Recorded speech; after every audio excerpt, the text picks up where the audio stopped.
Voilà, je ne serai pas très long. Après moi, M. Didion aura la chance de venir vous raconter quelques petites choses. Et puis alors, je laisserai le mot de la fin à Daniel.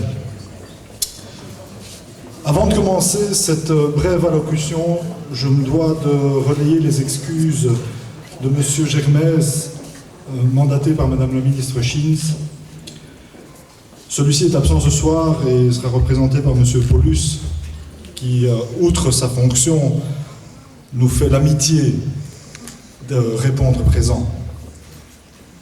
M. Léonard, inspecteur coordonnateur, tient également à excuser son absence pour des raisons personnelles.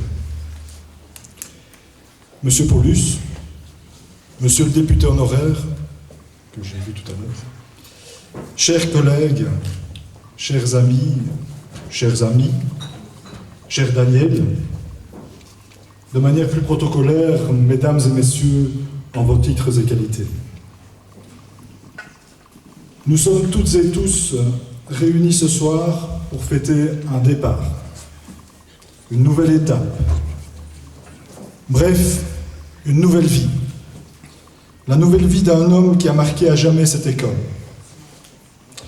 Et je tiens à vous remercier d'avoir répondu présent pour tous ensemble honorer comme il se doit cet homme, Daniel.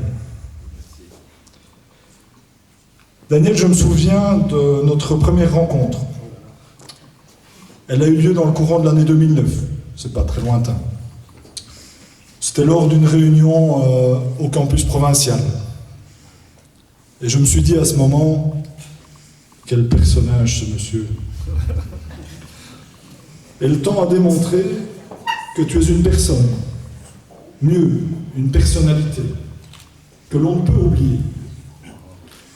Toi, quand on te croise, et plus, quand on a la chance de travailler avec toi, eh bien on ne t'oublie pas. Je retiendrai essentiellement les enseignements que tu as partagés avec moi. Je ne peux pas tous les citer, mais ceux qui me viennent en tête, c'est il faut savoir prendre de la hauteur, Gilles, observe et continue à avancer, en tirant les leçons à prendre. Je peux le dire aujourd'hui, Daniel, ce n'est vraiment pas chose facile, surtout quand on a le vertige. Mais j'ai appris, grâce à toi. Tu m'as appris aussi, tel un moniteur, à regarder dans le rétroviseur. Réflexe indispensable si on veut éviter l'accident. Ces réflexions primordiales dans la vie d'un établissement scolaire permettent de s'enrichir de ses erreurs. Et tu as apporté un plus, Daniel, celui de garder l'humain au centre de toutes ses préoccupations. Ici, l'envie me prend d'évoquer un autre homme, un homme qui, comme toi, Daniel, fut un collègue proche, un ami, un personnage clé, un moteur dans ma petite carrière professionnelle. Cet homme, c'est Patrick. Alors si je ne peux m'adresser aujourd'hui à Patrick, afin de rendre hommage au grand homme, à l'ardent défenseur de l'enseignement de promotion sociale avec une place pour chacun, je peux par contre exprimer ma plus grande gratitude à toi, Daniel. Et à chaque instant, je mesure la chance que j'ai eue de vous rencontrer. Vous qui êtes des hommes vrais, spontanés et profondément honnêtes. Et ma chance ne s'arrête pas là. J'ai également eu celle de pouvoir intégrer l'équipe qui œuvre sur les hauteurs de Dinan. Cette équipe formidable, dynamique, active, m'a procuré un épanouissement incroyable sur le plan professionnel, mais aussi sur le plan personnel. Cet épanouissement, je l'ai retrouvé auprès des professeurs, des étudiants, mais aussi au cœur des formations. L'école est fière de proposer des cours qui s'orientent vers l'épanouissement de l'individu.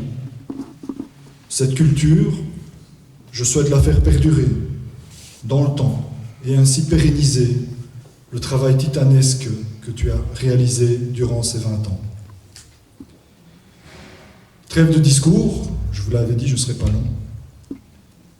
Je suis certain que bon nombre d'entre vous se remémorent déjà un moment de partage ou de franche rigolade avec toi.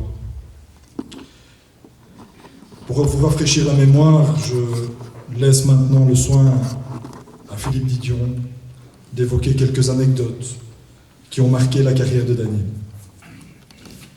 Mais avant de lui laisser la parole, je voudrais en profiter pour adresser mes plus vifs remerciements à Brigitte Michel, qui est peut-être en cuisine. Mais c'est elle qui a préparé le buffet que nous aurons l'occasion de partager tout à l'heure.